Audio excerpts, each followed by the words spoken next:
May mga lihim sa kasaysayan na ngayon lang malalantad. Dito sa channel na ito, masasaksihan mo ang mga katotohanang hindi itinuro sa paaralan. Buksan ang isipan at puso, halina't panoorin natin ang video ng Mensahero ng Silangan.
Masayang bati mga Ophirians! Ito po ang karugtong ng Creation Series kung saan dudugtungan natin ang kwento tungkol kay Adam, kay Eve at saka kay Cain. Sa mga hindi pa napapanood ang dalawang naunang video, unahin nyo po yun dahil hindi nyo ito maiintindihan kung hindi kayo magsisimula sa umpisa. Click nyo lang po ang link sa description para makarating kayo sa playlist. Bago po tayo magpatuloy, sasagutin lang natin ang ilang katanungan, komento at issues doon sa nakaraang video. Sa mga ipinipilit na ang asawa ni Cain ay ang kapatid niya, subukan nyo munang sagutin ang tanong na ito. Ang kasagutan sa tanong na ito ang magpapalaya sa inyo mula sa doktrinang nagbilanggo sa inyo. Alin po ba ang nauna? Yung pagkakaroon ba ni Cain ng asawa at 5 henerasyon o ang pagkakaroon niya ng mga kapatid? Walang dapat pagtalunan sa edad ni Adam na umabot ng 900 years. Wala ding dapat pagtalunan sa pagkakaroon niya ng ibang mga anak. Ang tanging issue ay alin ang nauna, ang pagkakaroon ba ni Cain ng 5 henerasyon o ang pagkakaroon niya ng mga kapatid? Which is which? Hindi mahirap hanapin ang sagot dyan. Kitang-kita po sa Genesis chapter 4. Huwag nyo lang mamanipulahin ang laman ng Genesis chapter 4 na huhugutin ang nasa huli at ilalagay sa unahan at ang nasa unahan ay hihilahin nyo papunta sa huli para tumama lang ang doktrina. Sarili nyo po ang niluloko nyo, minamanipulan nyo ang chronology na ibinigay dyan ng Biblia. Sa mga sincere naman talaga na malaman ang katotohanan, ngunit nalilito lamang, muli naming ipapaliwanag ng maiksi lang. Paumanhin po sa mga alam na itong parte, saglit lamang po ito. Balikan natin ang Genesis chapter 4, verse 16. And Cain went out from the presence of the Elohim and dwelt in the land of Nod on the east of Eden. Verse 17. And Cain knew his wife, and she conceived and bare Enoch. And he builded a city, and he called the name of the city after the name of Enoch. Verse 18. And unto Enoch was born Irad, and Irad begat Mehujael, and Mehujael begat Methusael, and Methusael begat Lamech, and Lamech took unto him 2 wives. 5 henerasyon yan galing kay Cain, ngunit hindi pa isinisilang si Seth at ang kanyang mga kapatid. Ituloy po natin. Verse 25. And Adam knew his wife again, and she bare a son, and called his name Seth. For Elohim said, She hath appointed me another seed instead of Abel, whom Cain killed. Ngayon, kung titingnan naman natin sa Genesis chapter 5, ibinigay ang edad ni Adam noong isinilang si Seth. Sa verse 3, And Adam lived 130 years and begat a son in his own likeness, after his image, and called his name Seth. Yan ang napakaliwanag na may asawa na si Cain, may pamilya, may 5 henerasyon, may syudad na naitayo, bago pa man isilang si Seth at ang mga sumunod sa kanya. Huwag niyo pong babaliktarin ang sequence ng Biblia para lamang patamain ang doktrinang inasawa ni Cain ang kanyang kapatid. Ito po ang diagram para mas madaling maintindihan. Pwede nyo pong i-post ang video para mapag-aralan ang chart na aming ginawa. Ang edad ni Adam bago ulit nagkaroon ng anak ay 130 years old. Pero nagkaroon na si Cain ng 5 generations and a city bago pa man isinilang ang kanyang mga kapatid. Ibig sabihin, ang doktrinang inasawa ni Cain ang kanyang kapatid ay sobrang imposible dahil hindi pa ipinapanganak ang kanyang mga kapatid. So paano niya ito aasawahin? Klarado po yan.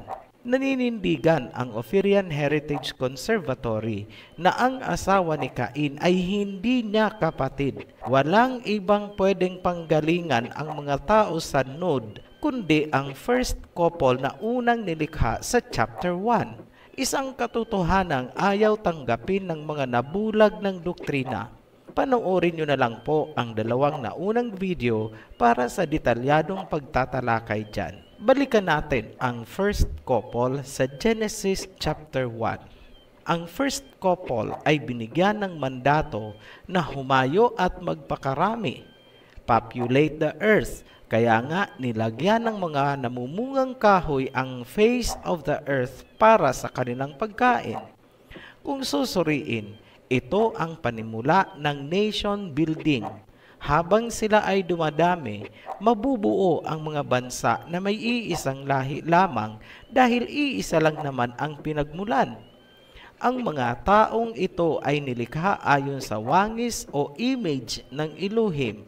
Yan ang grand design ng creation. Para mapalutang natin kung ano ang nangyari sa lahi ng first couple, sisimulan natin sa panahon ng creation. Sino-sino ba ang mga kasali o presente sa panahon na nilikha ang lahat? Mga angels.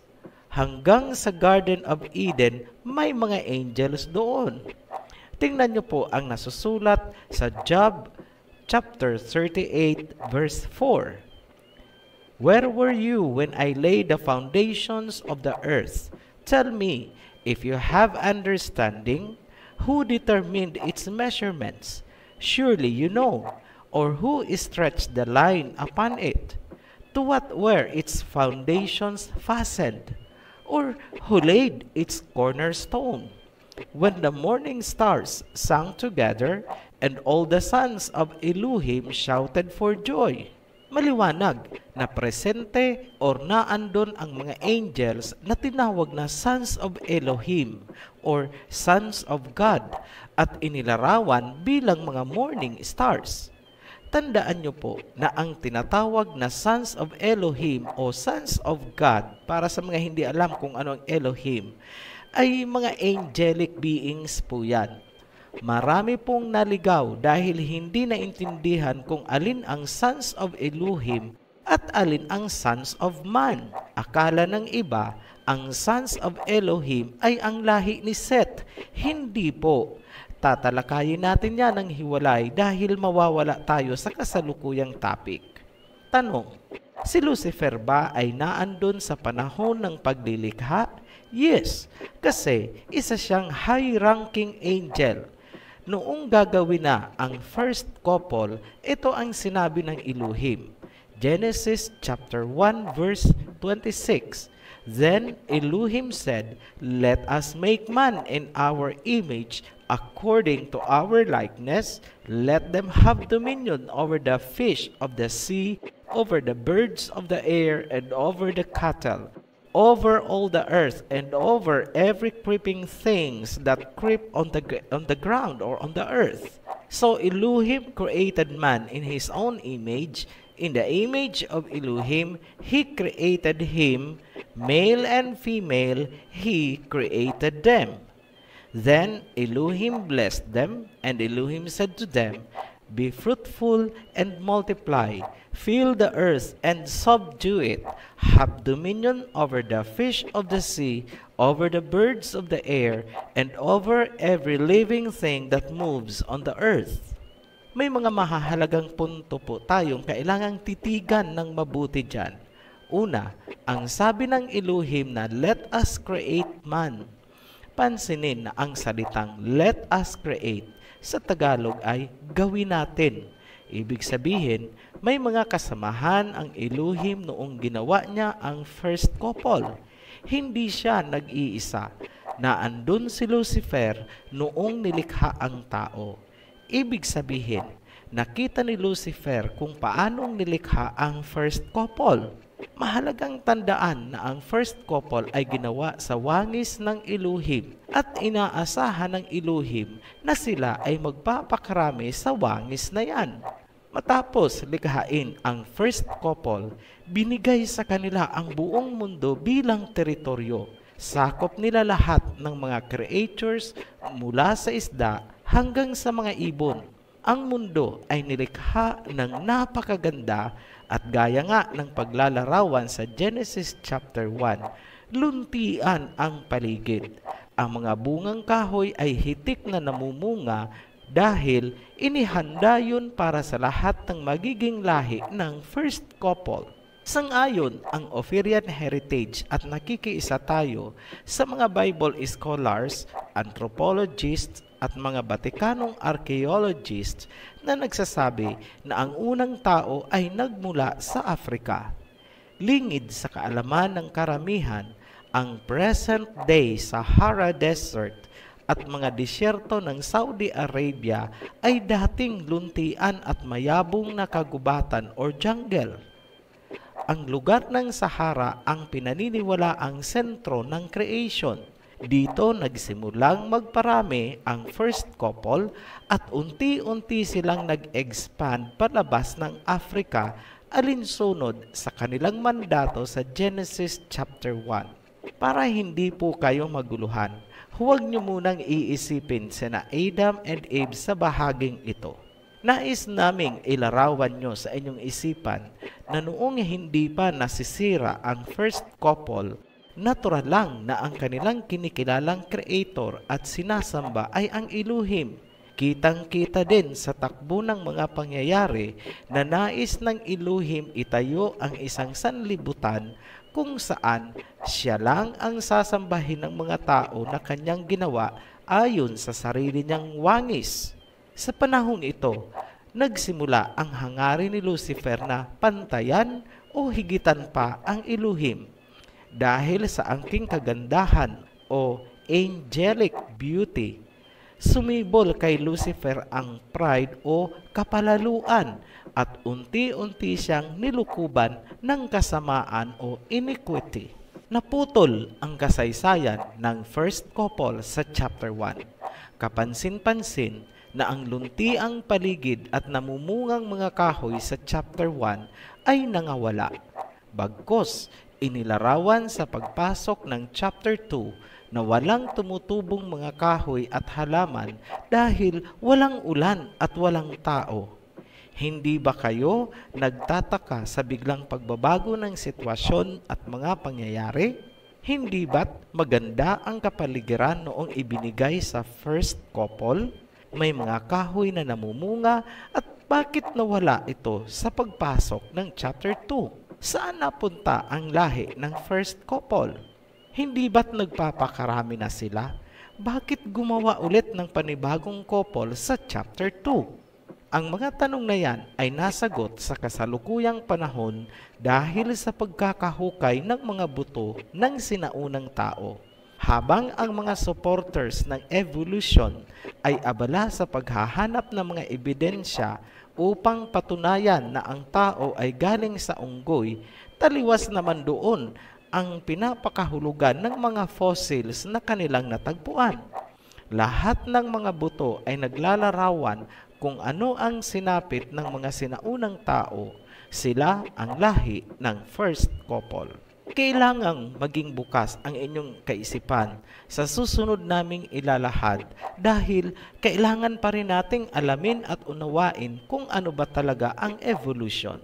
Bago namin ituloy, diretsahang sinasabi namin na hindi natin kinakatigan na ang modern humans ay galing sa unggoy.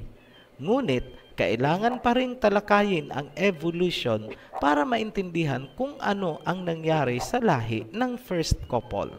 Kung sisimplihan natin ang Darwin's theory, sinasabi nito na ang tao ay nagmula sa apes, chimpanzees o kaya unggoy sa Tagalog. Ang teorya na yan ang pinaka-framework ng mainstream archaeologists, anthropologists, at ang kanilang mga kasamahang evolutionists na nagsasaliksik. Ang hangad nila ay patunayan na ang Darwin's theory ay totoo. Maraming impormasyon ang kailangan nating titigan mula sa mga nahukay na fossils. Magsimula tayo sa Homo erectus. Ito ang itinuturing na pinakamatanda o archaic humans. Obserbahan nyo kung ano ang pagbabago ng mga sumunod na mga fossils na natagpuan. Mahalaga po yan para maunawaan natin bakit nawala sila sa mundo. Makikita nyo sa larawan ang tinatawag na Turkana boy na tinatayang nasa edad na 7 to 11 years old. Ang fossil age ay tinatayang 1.5 million years old. Pansinin na ang kanyang tangkad sa edad na 11 years old ay halos umaabot sa 6 feet. Ibig sabihin, ang Homo erectus ay halos kauri ng modern human sa pangangatawan.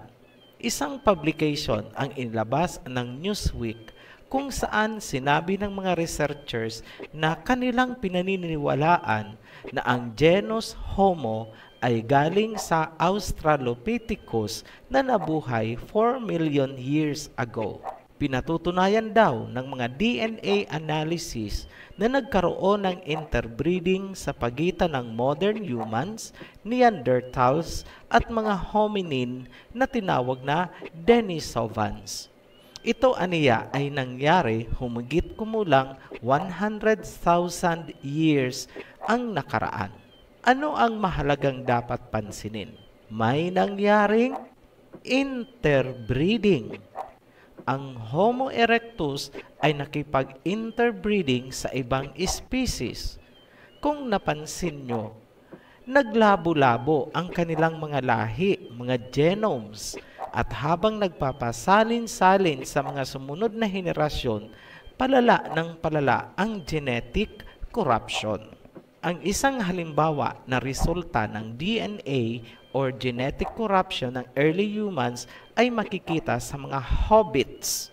Itong mga hobbits ay mga diminutive hominin na nadiskubre sa Asia hindi pa nagtatagal.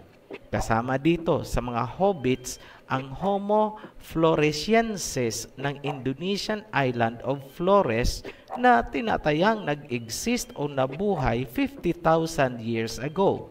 Isa pang hominin naman ang natagpuan dito sa Pilipinas at tinawag na Homo luzonensis at pinaniniwala ang namuhay sa Kalinga province ng Luzon humigit kumulang 50,000 hanggang 67,000 years na ang nakaraan. Kailangang pansinin na ang mga hobbits o hominin ay diminutive o maliliit na tao. Isa pang ipinapakita na ebidensya daw na ang tao ay galing sa apes or chimpanzees ay ang mga buto na tinawag nilang Lucy. Ito naman ang itinuturo ng mga Western scientists na pinagmulan daw ng sangkatauhan. Si Lucy ay nabibilang sa Australopithecus afarensis na nabuhay sa Africa humigit kumulang 3.7 million years na ang nakaraan. Kapansin-pansin ang isang katangian nitong si Lucy. Magkahalo ang pagiging tao at ang pagiging unggoy. Maraming kontrobersya na kinakaharap itong Lucy, ngunit hindi na natin iisa-isahin dahil irrelevant na po siya. Ang tatandaan lang natin ay magkahalo ang katangiang tao at katangiang unggoy sa kanyang katawan. Tinawag ng mga mainstream evolutionists na transitional apes ang mga skeletons na magkahalo ang katangian ng tao at unggoy. Ito daw ay isang matibay na ebidensya na ang tao ay galing sa unggoy. Ngunit, ayon kay Professor Robin Crompton, isang evolution scientist, kanyang sinabi na ang modern humans at unggoy ay parehong nagmula sa more human ancestor. Ibig sabihin, may saling lahi mula sa human ancestors na naging unggoy. Ang mga transitional apes daw ay papunta sa pagiging unggoy at hindi papunta sa pagiging tao. Sa madaling salita, nagkaroon ng mga human-ape hybrids. Kung analyze natin ng mabuti ang sinabi ni Professor Crompton, lumalabas na may saling lahi mula sa human ancestor na naging unggoy at may saling lahi na naging human-ape hybrid. Ang mga fossils ng human-ape hybrids na natagpuan at tinawag na transitional apes ng modern-day evolutionist ay on the way papunta sa pagiging unggoy, ngunit nananaig pa rin ang kanilang pagiging tao. Dagdag pa ni Professor Crompton, they got it all wrong. Nagkamali daw ang mainstream evolutionists. Sa sinabing ito ni Professor Crompton at ng kanyang mga kasamahang researchers o mga scientists na pagtanto ng Ophirian heritage na sumailalim nga sa interbreeding at genetic corruption ang sinaunang lahi ng first couple. Unti-unti silang nagiging mas unggoy sa bawat saling lahi. Ibig sabihin, palayo sila ng palayo sa image of the Elohim kung saan sila ay nilikha ayon sa Genesis chapter 1. Ngayon, kung may suspect sa pagkakasira ng mga nilikha mula sa pagiging good condition papunta sa pagiging corrupted, sino kaya ang suspect? Masasagot na yan ng inyong biblical logic. Who else? Wala namang iba kundi si Lucifer at ang kanyang hukbo. Di po ba? Ngayon, ano at paano ginawa ni Lucifer ang pagsira sa produkto ng creation? Masasagot natin yan kung titingnan natin ngayon ang kakayahan ng tao sa larangan ng siyensya. Sa ngayon, may kakayahan ang tao na magsagawa ng genome mapping sa larangan ng genetics. Nagagawa din ng tao ang in vitro fertilization, cloning, at interbreeding, at kung ano-ano pang mga kababalaghan sa siyensya. Tanong, presente ba ang mga scientist natin ngayon noong nilikha ang mga hayop at ang tao? Hindi. Pero tingnan nyo kung ano ang kaya nilang gawin. Ibig sabihin, kung kaya ng tao magsagawa ng mga kababalaghang yan sa siyensya, higit pa dyan ang kakayahan ni Lucifer dahil presente siya noong ginawa ang mga hayop at tao. Sinimulan niyang sirain ang genetic line ng sinaunang tao habang nagpaparami ang first couple sa Africa. Bawat bagong saling lahi ay palayo ng palayo sa original na image of Elohim. Yan ang hindi alam ng mga prejudice kapag naririnig lang nila ang salitang evolution. Sa ngayon, aktibo ang mga scientists, lalo na ang mga nasa Amerika, sa paglalabas ng mga impormasyon na hindi daw creation, kundi evolution ang proseso, kaya tayo ay naging tao at tayo ay galing sa unggoy. Nakakalungkot dahil ito ay taliwas sa katotohanang ang tao ay nasira dahil sa evolution, ngunit ngayon, pinaniniwala ang mga tao na ang evolution ang pinanggalingan ng tao. Ang mga kabataan ay madaling masilaw, marinig lang ang mga salitang advanced technology At maraming researchers din ang nami-mesmerize kapag naririnig ang mga salitang scientific research at kung ano-ano pang mga jargon na ginagamit sa scientific community. Kasabay dyan ang mga mind conditioning strategies para ma-immune ang isipan at mabawasan ang resistance gaya ng mga pelikulang King Kong at Planet of the Apes. Ang tawag dyan ay grand deception.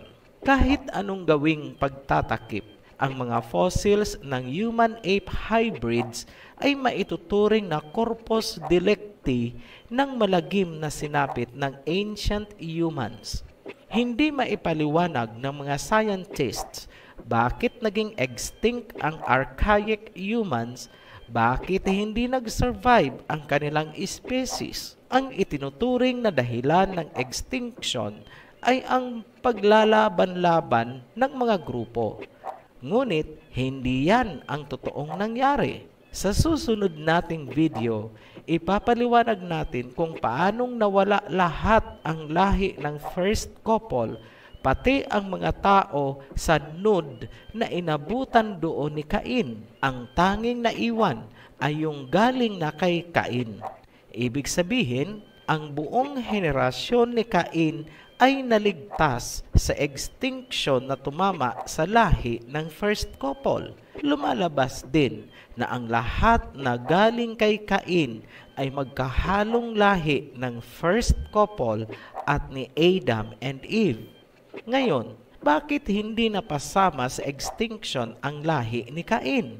Simple lang, kasi may dugo sila na galing kay Eve at tandaan na si Eve ay galing din naman kay Adam. Ibig sabihin, ang buong lahi ni Cain ay magkahalong dugo ni Adam at ng first couple. Ang dugo ni Adam ang nagligtas sa kanila sa extinction. Sa makatuwid, lahat ng tao na hindi nanggaling kina Eve ay namatay sa panahon na yon. Naging extinct sila. Ang mga tanging nabuhay ay ang galing na kay Eva. Yan ang rason bakit sinabi sa Biblia na si Eva ang ina ng lahat ng nabubuhay. Ano ang mahalagang tandaan? Ang lahi ni Cain ay magkahalong dugo ng first couple at ni Adam and Eve. Mahalaga po yan at huwag kalilimutan dahil malaki ang kinalaman niyan sa mga susunod na mangyayari. Hindi pa po tapos ang kwentong ito. Sa aming pagbabalik, doon nyo palang lubos na maiintindihan bakit ginawa si Adam and Eve at bakit inilagay sila sa secluded at gwardyadong Garden of Eden sa silangang bahagi ng Asya. Muli po kaming nagpapasalamat sa mga patuloy na nagsusubaybay at sumusuporta sa ating channel. Hanggang sa muli, be blessed, Ophirians! Kung nakaantig sa inyo ang mga katotohanang ibinahagi, paki-like po ang video at mag-subscribe para patuloy kayong ma-update sa mga susunod pang aral. Maraming salamat at naway samahan kayo ng liwanag sa bawat hakbang.